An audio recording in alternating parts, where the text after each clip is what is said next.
Alright, let's do it, baby.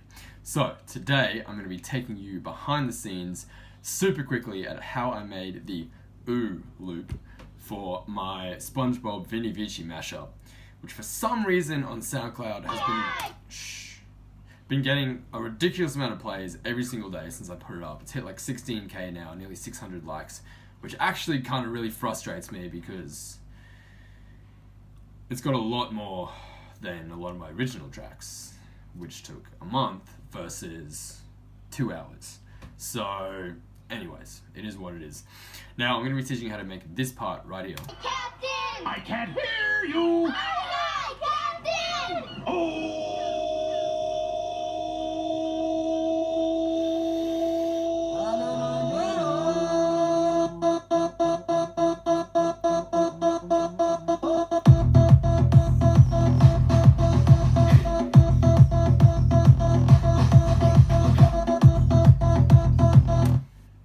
Goes crazy.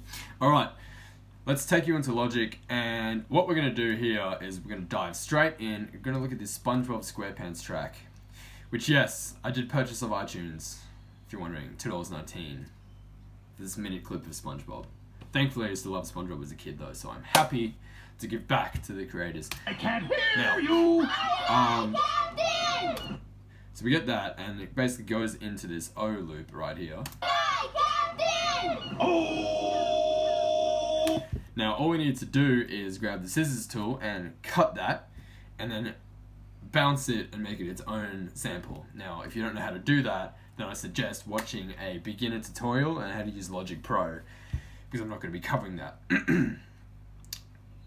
I have, however, got it right here for you in this little loop that says ooh. So what we're going to do, because I can't actually find it in my browser, I don't know where the hell I saved it, I'm actually just going to bounce this out quickly as its own audio file, like this, and we're just going to go Command.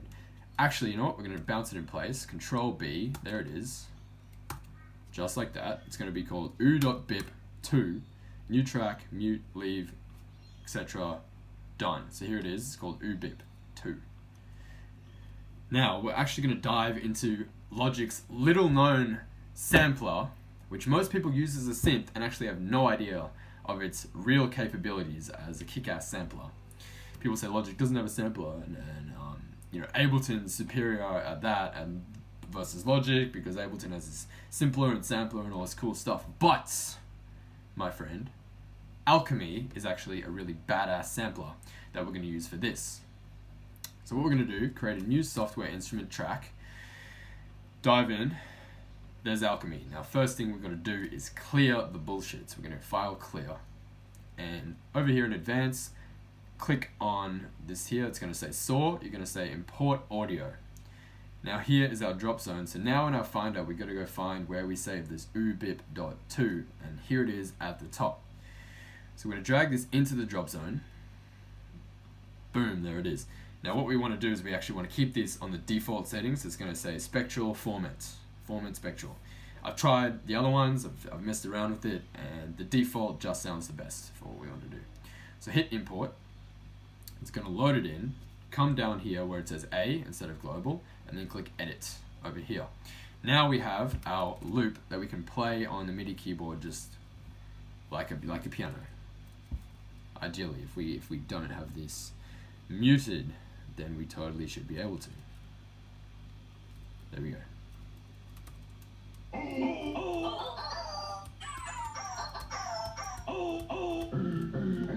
Now, I believe this is on D sharp. Down. There we go. So that's going to play our sample back like that. In order to get the looping nice and tight so we can pitch it up and make the crowd go crazy, we're going to go down here, change this loop mode to forward back, and grab these loop bars over here, and we're just going to find a section that sounds nice when it's looped. Hopefully this one. Hopefully it's going to play sound for me, is actually the real hope.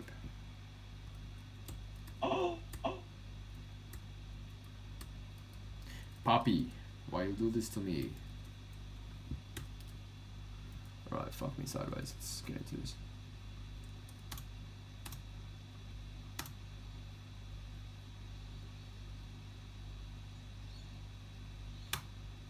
Logic just loves to output no audio occasionally, so I'm going to fix this shit and I'm going to come right back and teach your ass how to do this, okay? Save. Okay, Logic has decided to cooperate. Now we can go back to the tutorial. So we're going to go back to where we were, A, edit, here we are. So if we hold down this here key, this E, in a higher octave, then ideally we should get a nice loop. I think that sounds pretty good. And I'm actually really pissed off because getting that loop took me probably about 40 minutes of fiddling to try and find the right loop time, because if you have it over here, right, if you listen to this thing, there's these seagulls, right, these freaking seagulls, or it'll just sound, either there was seagull chirp, or if there wasn't seagull chirp, there was weird lisping and like loop phasing and stuff. It just sounded horrible. Okay, so over here apparently is the magic loop section. Okay, I think that sounds pretty good. So we're gonna leave that. We're gonna choose that, and we are just gonna put in one long ass MIDI note like this that I prepared earlier. Don't copy that. So it's just one long note sitting on the E that goes from right here until midway through the drop, because that's when I want Spongebob to die and Vini Vici to take over. So all we have to do now is solo this guy, and actually not even solo, we're just going to bounce it in place, just like we did for the other one. I don't know why that's named like that. Probably because it took 40 minutes to do, okay? So we're just going to call it finally 2, go okay. Boom, and the world is yours. Probably just have to gain that up a fair bit in order for it to match. So might just go 9 or something. Looking pretty fat. Right, so if we play this back, hopefully it should sound tight. Hey, Captain! Oh! Right on the money. It's just way too loud. So let me drag them back to like 4.8 roughly. Hey, Captain! Oh! Still a little hectic. Might be something else playing. Yeah, there is something else playing at the same time. Hey, Captain! Oh! That sounds pretty good to me. About 5 should be the way to go.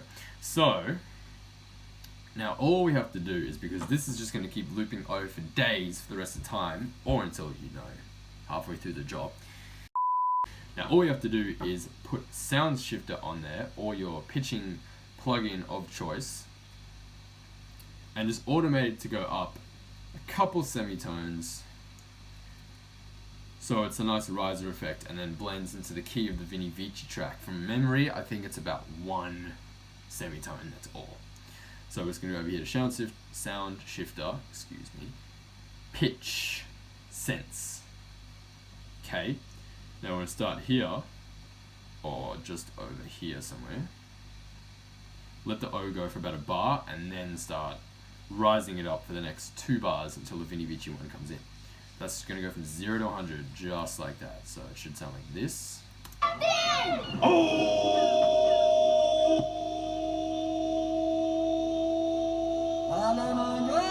Not sure about the giant volume drop there. Oh my god, okay, let me fucking take care of that. I should sort my shit out before I make tutorials for you people, honestly. So, now, we do need to gain this up a lot. Probably 10. Right, so now this is going to sound like this. Hopefully nice and coherent. I can't hear you! Aye, Captain! Oh!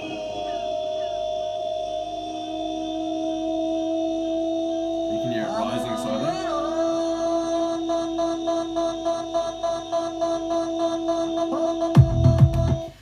Now, basically all we need to do now is get finicky and finey. That's not a word, but fuck it. And just cut it up to basically be in time with the Vini Vici tune. So if you look up here for my original one that I did, here's the bounce. and it's all the same. It's a little bit louder up to about right here, and then it just gets really finicky. You just have to get in there with the scissors tool and cut and paste and chop it up to be in time with the ooh sounds of the Vini Vici track. Luckily, it is really obvious how to cut it, because as you can see, the audio file of the Vini Vici track makes it extremely obvious where there's volume, where there isn't. So all you have to do is basically time that up with the ooh here. I'll just show you the original, and it should sound like this by itself. Take it off solo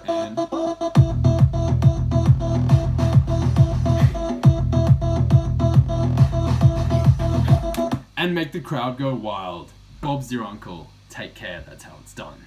Thank you.